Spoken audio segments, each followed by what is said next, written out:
सिमरन की छोटी बहन विभा माँ के होते हुए भी सिमरन के ही पीछे लगी रहती थी। सिमरन, आ गई हो तो इसे खाना खिला दो। बोल रही है तुम जब तक नहीं खाओगी ये भी नहीं खाएगी। क्या है विभा, तुम खा लिया करो ना, मुझे ऑफिस से आने में देर हो जाती है। और कोई छोटी बच्ची तो हो नहीं तुम जो खाना भी नहीं खाती हो कि दीदी आएगी तो ही खाऊंगी। हाँ हाँ, छोटी बच्ची ही समझ लो।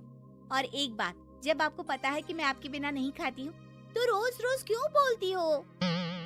अरे क्या है ये, दोनों बहनें कम माँ बेटी ज्यादा लगती हो। अरे दीदी की शादी हो जाएगी तब क्या करेगी बोल? जब होगी तब की तब देखेंगे। मैं तो दीदी के साथ ही रहूंगी हमेशा। दोनों की शादी ऐसे घर में कर देंगे जहाँ दो भाई हो। खैर, मामला आया गया हो जाता है। एक दिन सिमरन के पापा जब घर आते हैं। तुम लोगों के लिए अच्छी खबर है। वर्मा जी है ना मेरे दोस्त, उन्होंने सिमरन बेटी के लिए रिश्ता बताया है। बहुत अच्छा लड़का है, सिमरन को भी पसंद कर लिया है और कल वो लोग आ रहे हैं सिमरन को देखने अपने घर। सिद्धांत अपने माता पिता के साथ सिमरन को देखने आता है। उसे सिमरन अच्छी लगती है और शादी तय हो जाती है। सिद्धांत की माँ कहती है, अब तो हम लोग ले जाएंगे जल्द ही अपनी सिमरन को यहाँ से। अरे हाँ हाँ, क्यों नहीं, आपकी ही है अब तो हमारी बेटी। दूर खड़ी विभा सब सुन रही होती है। अब तो दीदी की शादी हो जाएगी, फिर तो वो चली जाएंगी। दीदी के बिना मैं कैसे रहूंगी? कुछ न कुछ तो करना ही होगा जिससे दीदी की शादी ही ना हो। सभी के जाने के बाद क्या शादी के बाद दीदी हम लोगों के साथ नहीं रहेंगी? अरे नहीं तो फिर क्यों रहेगी, शादी हो जाएगी तो अपने घर चली जाएगी ना। तो मैं भी जाऊंगी उनके साथ, मेरा भी सामान पैक कर देना। अरे कैसे बात कर रही हो विभा, दीदी के ससुराल छोटी बहन नहीं जाती। हाँ, कभी कभी जाकर मिलाना और रोज फोन पर भी बात कर लेना, ठीक है? नहीं पापा, आप तो जानते हैं मैं दीदी के बिना खाना भी नहीं खाती, ना ही मुझे उनके बिना नींद आती है। सिमरन बहन की बात सुनकर इमोशनल हो जाती है।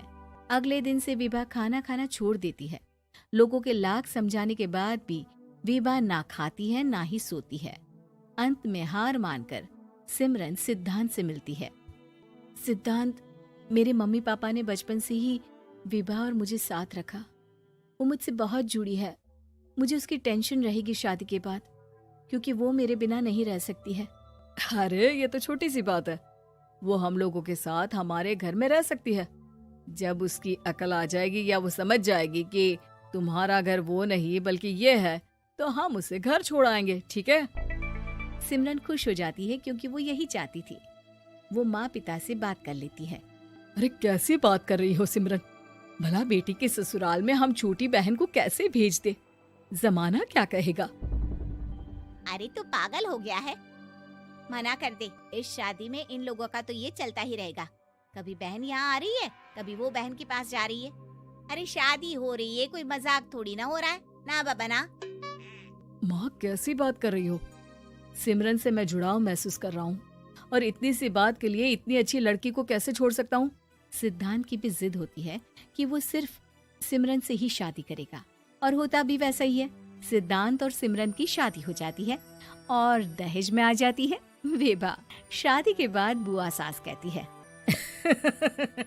अरे माँ ना, साली आधी घर वाली होती है, लेकिन ये क्या, तुम तो उसे घर ही ले आए। तभी चाची कहती है, सिद्धांत को तो हम लोगों ने सीधा समझा था, लेकिन सबसे तेज तो यही निकला। अरे देखो कैसे दहेज तो नहीं लिया, लेकिन साली पर कब्जा कर लिया। सिद्धांत ने इस और तो सोचा ही नहीं था, लोग उन लोगों के बारे में ऐसी भी बात करेंगे। वो वहाँ से चला जाता है और चुपचाप अपने कमरे में लेट जाता है। क्या हुआ सिद्धांत, तुम अचानक से परेशान हो गए, कोई बात है क्या? अरे नहीं, वो थक गया था ना, शादी की सारी तैयारी और रस्मों के बीच, सोच रहा हूँ थोड़ा आराम कर लूं। हाँ ठीक है, आप लेट जाइए, मैं विभा का बेड लगा देती हूँ जमीन पर। क्या वो यहाँ सोएगी? हाँ, बताया तो था कि उसे नींद नहीं आती मेरे बिना, तो तुम आराम से लेटो ऊपर, हम लोग नीचे बिछा लेते हैं। अरे नहीं नहीं, तुम दोनों आराम से लेटो ऊपर, मैं माँ पापा के रूम में जा रहा हूँ। सिद्धांत वहाँ से दूसरे कमरे में चला जाता है जहाँ सिद्धांत के पिता उससे कहते हैं, क्या बात है बेटा, तू उस कमरे में क्यों नहीं सो रहा? बहू से लड़ाई हो गई है क्या शादी के पहले दिन ही? अब नहीं पापा, वो दोनों बहनों को बात करनी थी और मुझे नींद आ रही है तो मैं यहाँ सोने चला आया। अगले दिन सिद्धांत तैयार होकर ऑफिस जाता है। ऑफिस में लंच के वक्त दोस्त कहता है, क्या बात है सिद्धांत, इतना सारा खाना एक ही दिन में? हाँ यार, वो सिमरन को खाना बनाने का शौक है तो उसी ने बनाया है। यार हम लोगों की तो सिर्फ एक ही बीवी है, इसकी तो दो है ना। सिद्धांत को गुस्सा आ जाता है। कैसी बात कर रहा है तू? अरे तू तो भाग्यशाली है जो बीवी के साथ साथ साली भी आ गई।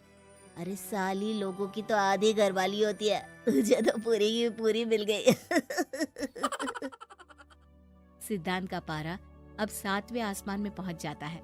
वो खड़ा होकर उस लड़के से लड़ने लगता है। हाँ, मेरी शादी में मेरी बीवी के साथ मेरी साली भी आई है, ये सच है, लेकिन सिर्फ कुछ समय के लिए, क्योंकि उसने सिमरन को बचपन से ही माँ की तरह देखा और यूं अचानक वो सिमरन से अलग नहीं रह सकती थी। इसलिए सोचो, अगर मेरी बीवी उसके लिए माँ का स्थान रखती है तो मेरा दर्जा क्या हुआ? तभी वहाँ बॉस आ जाता है। माफ करना सिद्धांत, यहाँ इस मेंटल लेवल के लोग हैं। जरूरी नहीं साली सिर्फ आधी घरवाली ही हो, कभी वो छोटी बहन तो कभी बेटी भी होती है। वेल डन सिद्धांत। सिद्धांत को अब ऑफिस में कोई कुछ नहीं कहता, लेकिन आस पड़ोस का वो तो वही हाल रहता है। सिद्धांत ऑफिस से घर की ओर आ रहा होता है कि रास्ते में उसे अपनी कॉलोनी का दोस्त मिल जाता है। क्या बात है, चेहरे की चमक बता रही है, शादी से बड़ा खुश है तू, क्यों? हाँ यार, अच्छी लड़की और अच्छा परिवार मिलना कहाँ होता है जल्दी आजकल। यार हमें भी दिला देना ऐसा परिवार जहाँ एक के साथ एक फ्री की स्कीम चल रही हो। सिद्धांत को फिर गुस्सा आ जाता है। वो दोस्त को मारने के लिए हाथ उठाता ही है कि वहाँ विभा आ जाती है। अरे जीजू रहने दीजिए ना, ये लोग नहीं समझेंगे कि इंसानियत क्या होती है। ये सच है कि दीदी से कैसे दूर रहना ये मुझे पता नहीं था।